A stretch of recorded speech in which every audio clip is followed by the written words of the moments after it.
Hello guys, hello Pisces. Welcome dito sa aking channel. Napalaran 888. Welcome guys. Alamin natin kung anong messages, vibration, gabay energy para sa inyong lahat.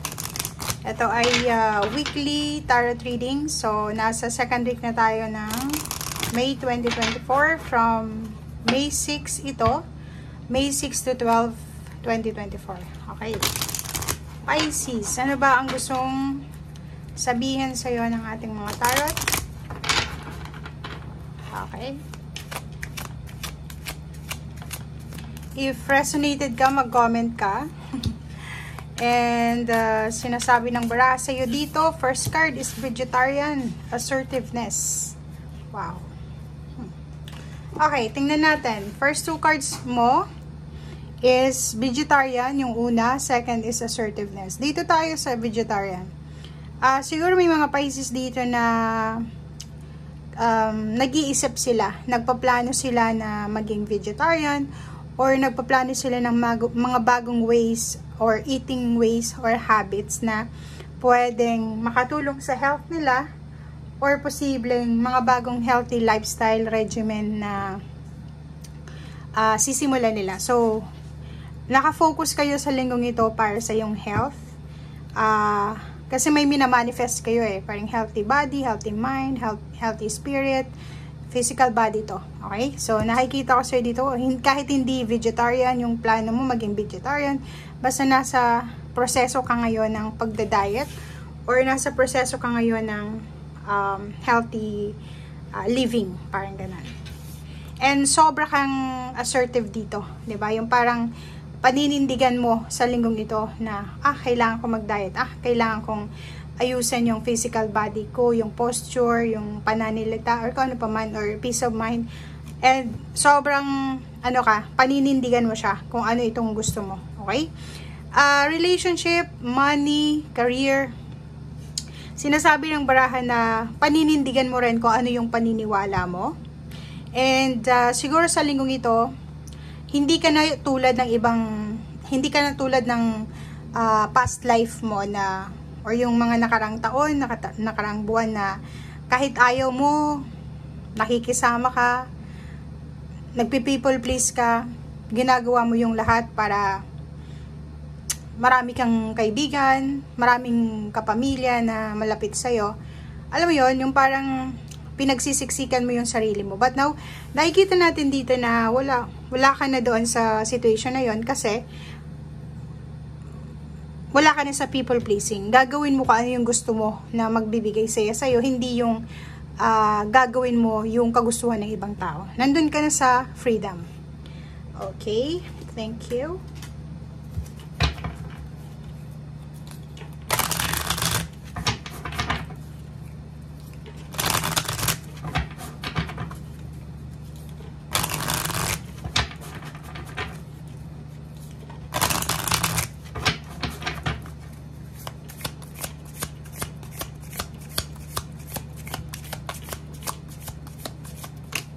Okay.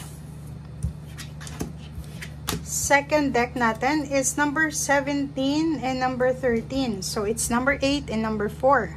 So, it's a balanced number siya. Safe and surrounded by love.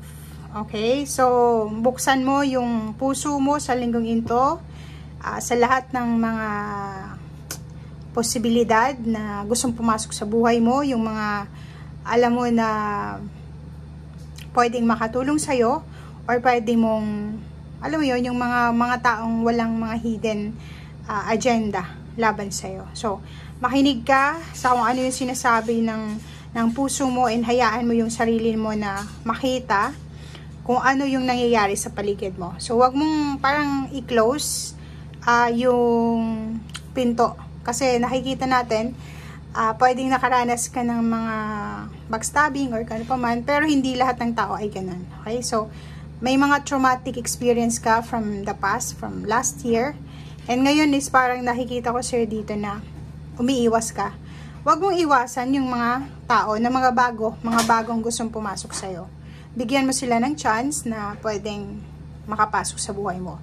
Ang iwasan mo is yung mga taong nakagawa na sa'yo ng masama, kasi sila yung gumawa sa'yo ng masama. Hindi naman itong mga bagong taong ito na gustong pumasok sa buhay mo. Okay? Dito naman, different approach naman. Yung sinasabi sa'yo ng barahan na kailangan mong, yun, go with the flow lang tayo sa kung ano man itong nangyayari sa paligid natin. Kasi, kung makikita mo dito sa baraha mo, ang sabi ng baraha, na lahat ng nangyayari sa buhay mo ay may dahilan. Lahat ng nangyayari sa paligid natin is wala tayong control. May dahilan yan eh. So, go with the flow ka lang, okay? Lalo na sa mga nangyayari sa panahon ngayon, mahirap kontrolin yung sitwasyon. Kasi kahit anong control mo, wala ka talagang magagawa eh. Hindi mo makokontrol yung situation. Ang pwede mo lang kontrolin is yung emotion mo. Yun lang. Okay, Pisces. Oops, sorry.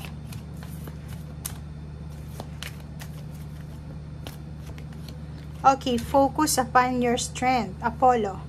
Okay, so yun. Ang sinasabi ng barahang ito na mag-focus ka sa kung ano yung meron ka sa ngayon.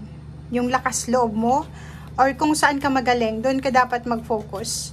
Huwag ka nang mag-focus doon sa mga taong nakagawa sa'yo ng masama. Yung mga taong yun na nga, if ever man na gustong bumalik ng mga taong sumakit or nakasakit sa kalooban mo, wag mo nang pabalikin. Pero kung may mga taong gustong pumasok sa buhay mo na bago sila, ngayon lang sila papasok sa buhay mo, welcome mo sila. Kasi hindi naman sila pareho ng mga nakaraan mo na connection. Okay? And this week, sinasabi ng baraha sa'yo, mag-focus ka sa kung ano yung meron ka. Focus ka sa healing, sa health and healing. So, nakikita natin dito na may possible na healing sa lahat ng nararamdaman mo. It's either financial healing, emotional healing, physical health healing. Okay? So, yun.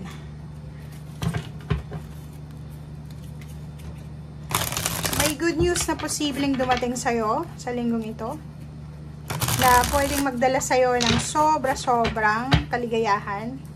Aapaw yung cups mo.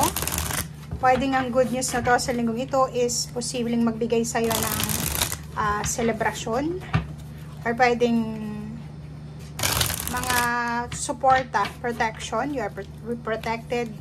And nakikita ko sa'yo dito na yun na nga, mag-focus ka daw sa kung ano yung importante.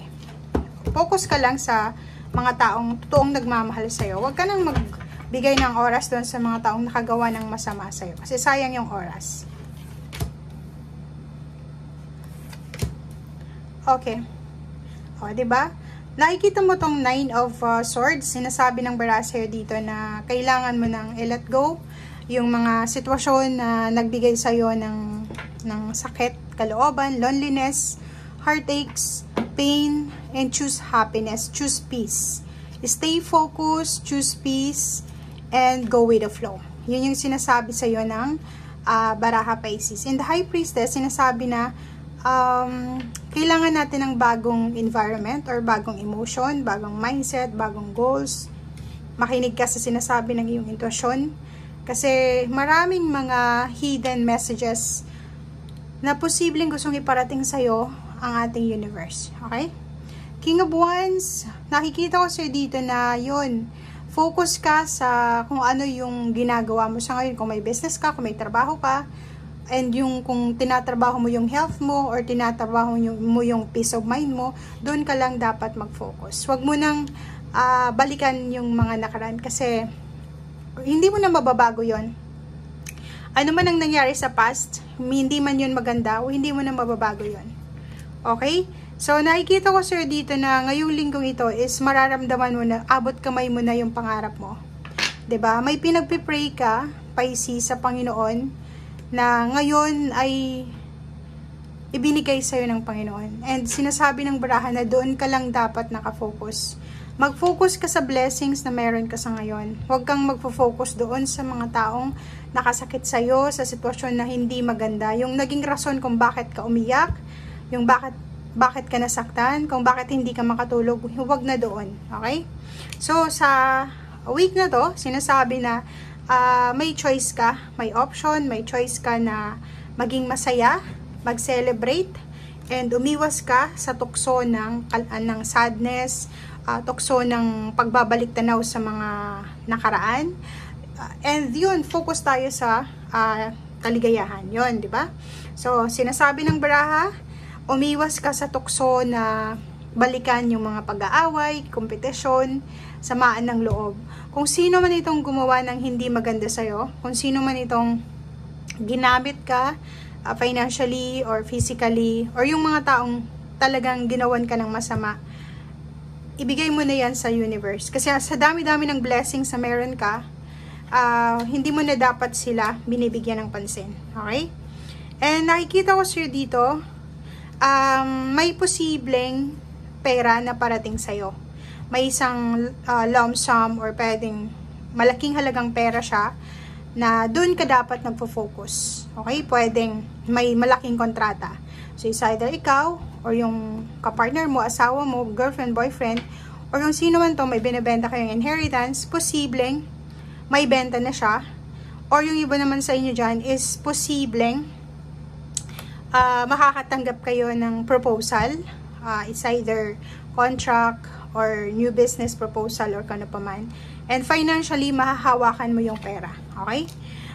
Dito lang, sinasabi ng baraha na mag-iingat tayo. Yun na nga, diba? Ingat ka sa pagtitiwala. Lalo na doon sa mga taong nang backstab na sa'yo. Yung mga taong siniraan ka na. Be careful Ang nakikita ko sa'yo dito na posibleng nanira sa'yo is fire sign, Leo, Aries, Sagittarius. May nakikita tayo dito ng Virgo, may nakikita tayo dito ng Gemini. So, ito yung mga tao na kailangan mong iwasan kasi nakagawa na sila ng hindi maganda laban sa'yo. So, yun, para hindi ka na ulit masaktan, na magsisi ka na naman ulit, wag mo na silang papapasukin sa buhay mo. Okay? Sarado mo na, as in, lock na talaga yung pinto sa mga taong yan. Pero yung mga taong bagong tao ito, bagong individual, na hindi ka pa man lang nasaktan sa kanila, kung gusto nilang makipag-communicate sa'yo, makipag-connect, i-open mo yung puso mo para sa kanila. Okay, so thank you guys and see you again. Bye!